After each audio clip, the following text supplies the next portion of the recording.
Hi everyone, Bandanner here. I hope you're all doing well. Welcome back to the channel and welcome to this week's WARNO devblog. This time it is our first look at Nemesis 3, the Nemesis which we didn't get to vote for. This was selected by Eugen so they could crack on and get it made.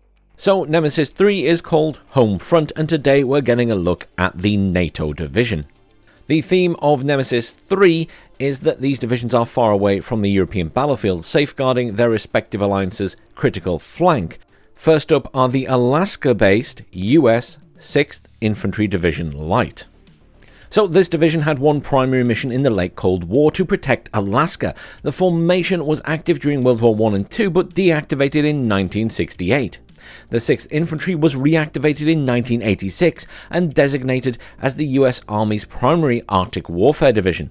In this role, it had to defend Alaska from enemy raids or infiltration missions beyond the Ice Curtain, stretching across the Bering Strait and separating the Soviet Union from the United States. Under Secretary of the Navy John Lehman's influence, the division was shifted from being purely defensive to being more offensive. In case of war, the 6th Infantry was envisioned as taking the fight to a potentially lightly defended Soviet Far East and backed up by heavy carrier-based air support. In real life, the division's expansion was cancelled in light of the latest political developments in 1989, but in WARNO's March to War, the 6th Infantry will see its in-game arsenal reflect this intended beefing up, according to Lehman's doctrine. In peacetime, the 6th Infantry Division Light only featured 4 light infantry battalions distributed across 2 brigades. In turn, each battalion had 1 company specifically trained as paratroopers. In times of war, all 4 companies could be regrouped and expanded with reservists to form 2 additional paratrooper battalions. The 6th Infantry would be further reinforced by the US Army Reserve's 205th Infantry Brigade Light, forming the division's 3rd Brigade. 3 battalions from the 297th Infantry Regiment Mechanized, aka the Alaskan Scouts, from the Alaskan National Guard. Not officially attached in real life, but we chose to augment the 6th Infantry with the 73rd Infantry Brigade separate from the Ohio National Guard. These would be garrisoning the Aleutian Islands in the middle of the Bering Strait in times of conflict. Am I pronouncing that right? I've never heard of those islands before, I don't think.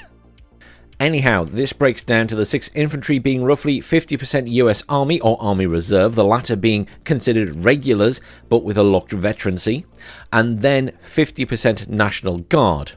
One key feature of this battle group was that it had no organic tank support, not a single one. This was the main reason why we attached the Ohio National Guard Brigade. This formation had a company of recon M48A5s. In WARNO, this armour will not be available in the tank tab, but instead in the recon section. Lastly, to round off the division, some US Navy and Air Force elements will also lend some support to this battle group. The USAF security troops protecting local Air Force bases against enemy saboteurs and raids. The USMC security forces doing the same for major Navy installations in Alaska, including nuclear ordnance depots. The Navy SEALs, who had a training center in Alaska, will be appearing, and the US Navy will be supplying some land and carrier-based aircraft. So how is it actually going to look in-game, and what are the new units? So, logistics is a good category for this division, playing the home advantage. Supplies include a FOB, the M35 trucks, the UH-1H Huey, as well as the new CH-54B Tahi heavy supply helicopter, which looks quite chunky. Command vehicles will be the Humvee, the M577, and the UH-1HCO. Infantry tab is obviously going to be a very good category, with the division featuring a healthy mix of all kinds of interesting infantry options. The main types of grunts will be light rifles, including command recoilless rifle and AT4 variants. These were all regulars with usual veterancy choices, while the Law and Viper represent the US Army Reserve units with locked veterancy. The FGR-17 Viper was a light AT weapon meant to replace the M72 Law. It was an improvement over the latter in the 1980s, but after production of several thousand examples, the contract was cancelled. Existing stocks were transferred to the USAR for training, a great opportunity to be used in actual WARNO war conditions. These squads can deploy in the WARNO 38 Humvee or the UH-1H Huey. Now, due to the small complement of paratroopers in the division, it can field a handful of airborne squads in Vanilla, Dragon and Leader variants, one card of each. The National Guard provides NG rifle squads in Lord, Dragon and Leader versions. These being the only mechanised forces they can deploy in the M35 trucks or the NG M113A1 APC. The division could also count on a small engineer detachment, once again in Vanilla, Flash and Leader variants in the M151 or the M35.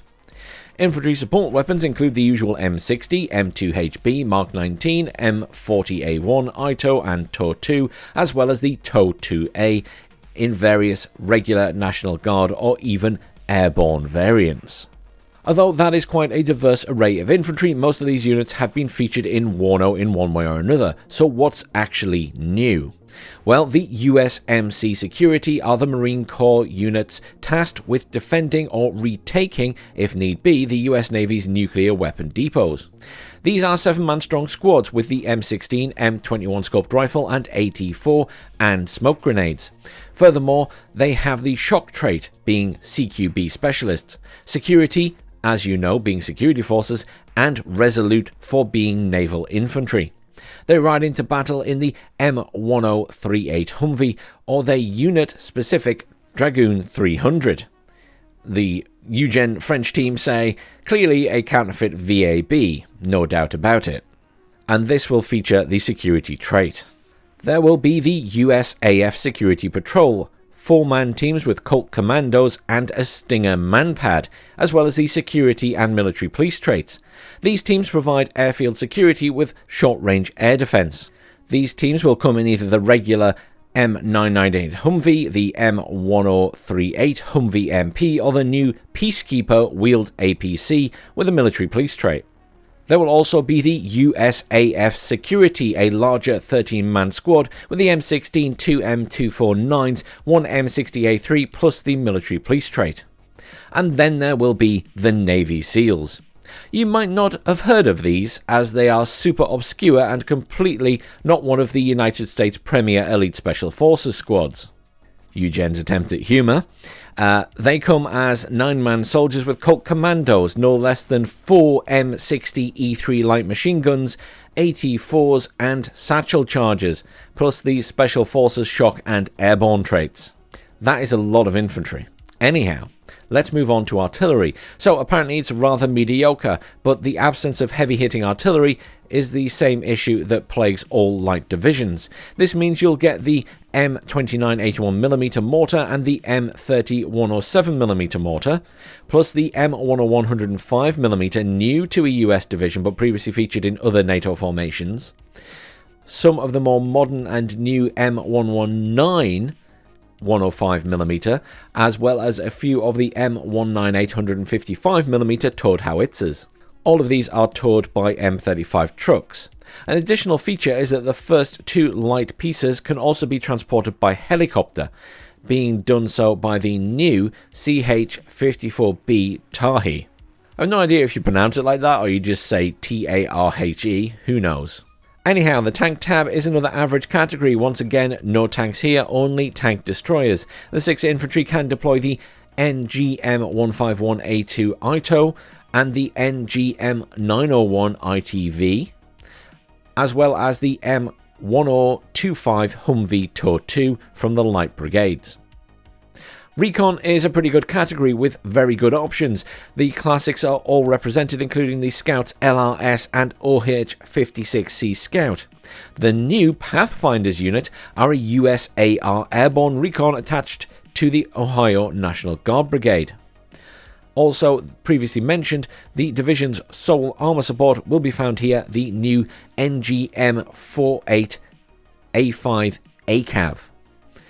Based in Alaska, the USAF's 18th Tactical Fighter Squadron provides the new OA-10A, which is basically a recon A-10 without the ability to fire missiles, instead carrying a ton of HE and smoke rockets, the latter to mark targets in real life.